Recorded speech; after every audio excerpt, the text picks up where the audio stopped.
You have an opportunity right now that you won't have a few years from now. This is an opportunity of a lifetime. Your family are counting on you to study hard.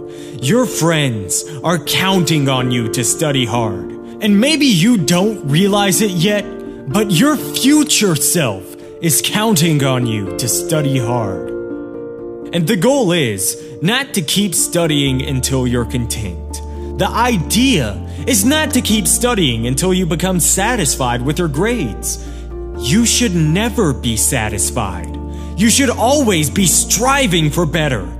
Because the day you become content with your grades, that's the day that you stop evaluating yourself. That's the day you stop growing. That's the day that the person trying to catch you will catch you. You have to take advantage of the once-in-a-lifetime opportunity that you have right now.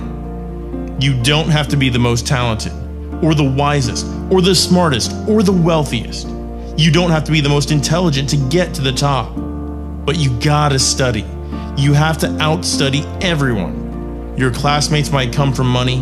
They might have parents that own businesses. They might know people and are able to get them a job, but they will not outstudy you. And what you have to do is make a decision that no matter how privileged or talented anyone else is in your class, you're going to outstudy them. But how do you outstudy everyone else in your class? I'll leave you with the words of Eric Thomas. I've looked at the most successful people in the world and I realized that they have 7 or 8 similar things in common. And one of the things they all had in common was that they all had a routine. They are obsessed with routine. They don't have a gap of wasted time in their routine.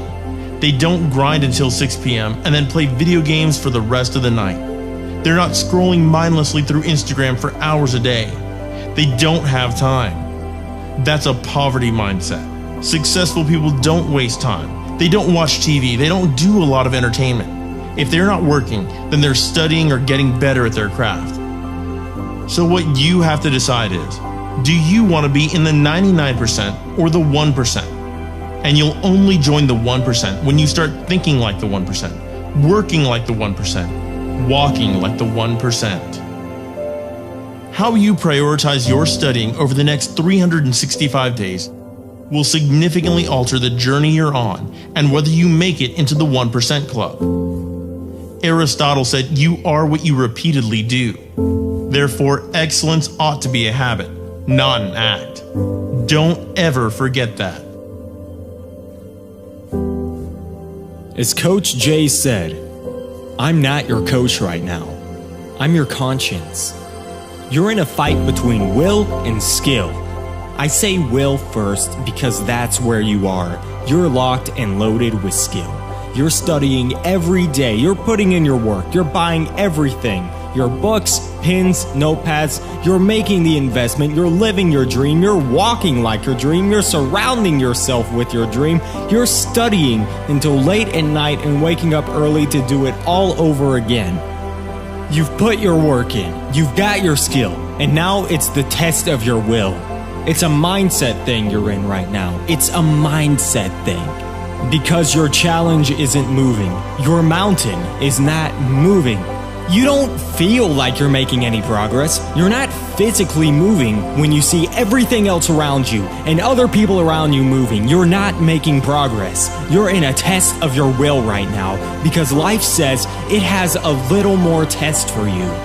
It's no different because you messed up, because you fell off the wagon, because you failed an exam, 2 exams, 3 exams, you gave up on your studying, you dropped out last year, and you really want your dream to happen, and you're putting in your work, and nothing's happening yet. This is our moment, ladies and gentlemen. This right here is our moment, guys. You've all got to think about that just for a minute. This right here, this moment right here, this is our moment to where we make what we have been dreaming of into reality. The exams you have coming, it all starts in your mind. You've got to fall back on everything that you've learned, Everything that you've prepared for, every hour you've spent studying for it, you've prepared well for this. Dreams can become buried under discouragement, buried under past mistakes. There are dreams buried under failed exams, buried under low self-esteem. It's easy to settle for average grades, even though you have all this potential buried on the inside. All of us have things that we're believing for, something we want to accomplish. Deep down, we know it's a part of our destiny. We can feel it so strongly, but then we hit some setbacks. We didn't pass the exam. Our results weren't good enough. If you do your part and start believing again, get your passion back. It's on the way. Go back and try again. The true mark of a champion is even though some dirt gets thrown on your dream, instead of letting it get buried, you keep shaking it off. You keep moving forward. You keep looking for new opportunities.